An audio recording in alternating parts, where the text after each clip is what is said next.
once you have your graphic ready, cropped, image adjustments, all that, and it's ready to put on your poster, what I'm going to have you do is now go to this website called canva.com. Now, it's going to be really tempting to use their pre-designed tools. They have a lot of support in helping you design something. What I want you to do is just use the basic tools so you can create a nice text layout.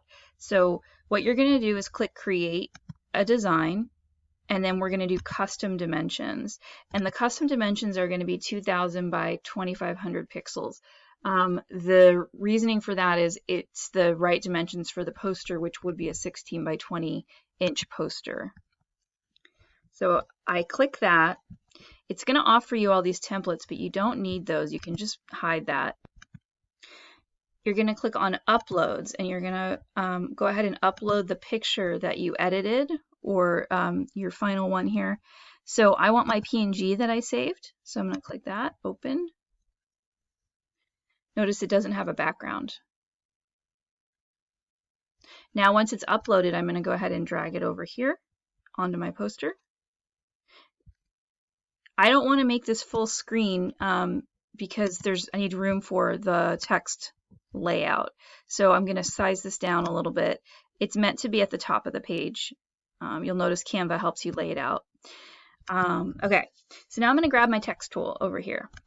So the text tool, you can click on whatever type of text and you can start typing here. I'm going to type the word imperfect here. It's part of my layout. So up across the top here, you will see all of your options for text.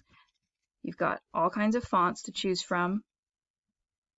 You want to limit, when you're doing text layout, you really want to limit your fonts. Really, the maximum amount of fonts you want is 2.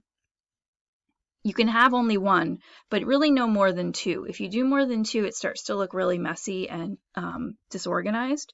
So what you want to do is pick, I like to do, if I do 2 different fonts, I like to pick 2 that are pretty different from each other, rather than 2 that are kind of similar. So for instance, if I were to use this font that it picked initially, the Open Sans Extra Bold. So this one is called a sans serif font. It doesn't have those little feet on it. So if I were to keep this font, then when I do my next text box, I'm going to click Add Heading, and then I'm going to say perfectly. That's part of my the other text. And instead of keeping this font, I'm going to do something that's totally different. So this time I could use something like a serifed font. So a serif's one with the little feet on it. So notice the difference here. See how the P has the little I call it the little feet. Notice that your P down here does not have that. So what that does is it just gives us very contrasting fonts. So it feels intentional, as opposed to 2 fonts that are really close together. That doesn't feel intentional. Okay, another thing about font, or about text layout in general, is you really want to think carefully about your placement. So sometimes I'll see students where they'll just kind of drop it wherever, kind of like, it doesn't really matter. But you really want to think about where it's placed. So for instance, I might intentionally make this word imperfect kind of offset to the left here, and then perfectly offset to the right. So again, it's very intentionally laid out. I'm choosing to put the text in those specific spots. I also want you to notice that I have some space between the text and the edge of the paper. You don't want to put your text up against the edge of the paper unless that's really like part of the design. Usually though, most of the time, there's some space between the edge of the paper and your any text.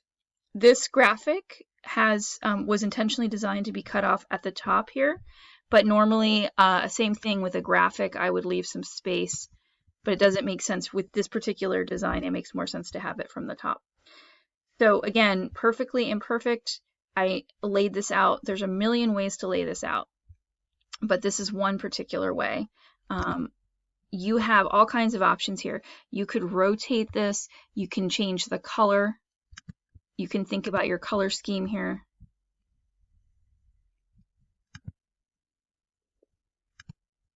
Again, you want to limit your color. You don't want to do rainbow. You want to really be thoughtful about the colors that you choose. There's actually websites where you can do color schemes if you're needing some thoughts on how to do color.